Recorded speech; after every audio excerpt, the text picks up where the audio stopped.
સુરતમાં પર્વત પાટિયા community hall ખાતે ટેલેન્ટ ફેસ્ટનું આયોજન કરવામાં આવ્યું હતું, જેમાં અલગ અલગ સ્પર્ધકોએ પોતાનું ટેલેન્ટ રજૂ કર્યું હતું.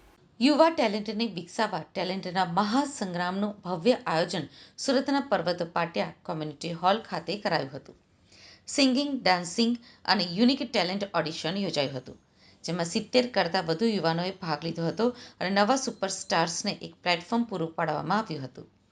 આ અંગે મોટિવેશનલ સ્પીકર JB આહિરે જણાવ્યું હતું કે છેલ્લા 10 વર્ષથી આ ટેલેન્ટ ફેસ્ટનું આયોજન કરવામાં આવે છે. છેલ્લા 10 વર્ષથી ટેલેન્ટ ફેસ્ટનું કાર્યક્રમનું આયોજન કરવામાં આવે છે, જેમાં અલગ અલગ લોકો પોતાની કળાઓ રજૂ કરે છે. ડાન્સ, સિંગિંગ, નાટકો, મિમિક્રી સહિત પોતાની કળાઓ યુવાનો પ્રદર્શિત કરે છે. યુવાનોને એક પ્લેટફોર્મ મળી રહે તે હેતુથી દર વર્ષે આ આયોજન કરાય છે.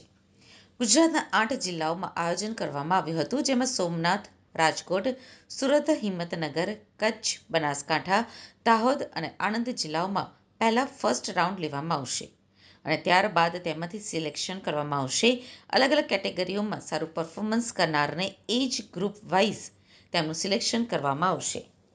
ત્યારબાદ બીજો રાઉન્ડ અને સેકન્ડ કોમ્પિટિશનનું આયોજન કરાશે, જેમાં અમદાવાદ GMDC ગ્રાઉન્ડ ખાતે ફાઇનલ પ્રોગ્રામ યોજવાનો છે. બાળકોમાં રહેલું ટેલેન્ટ દુનિયા સમક્ષ આવે અને તેઓ પોતાના પગ ઉપર સક્ષમ બને તે હેતુથી આ આયોજન કરવામાં આવે છે.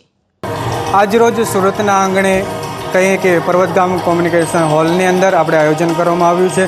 આ આયોજન અંતર્ગત આ કાર્યક્રમના આમંત્રણને માન આપી પધારેલા અમારા આમંત્રણને માન આપી કલાકાર મિત્ર ગ્રુપ, ત્યાર પછી સિંગરની અંદર પાર્ટિસિપેટ થયા છે એવા 35થી વધારે સિંગિંગની અંદર પાર્ટિસિપેટ કર્યું છે, ડાન્સિંગ કેટેગરીની અંદર પાર્ટિસિપેટ કર્યું છે અને અધર ટેલેન્ટની અંદર ઘણા બધા લોકોએ પાર્ટિસિપેટ કર્યું છે.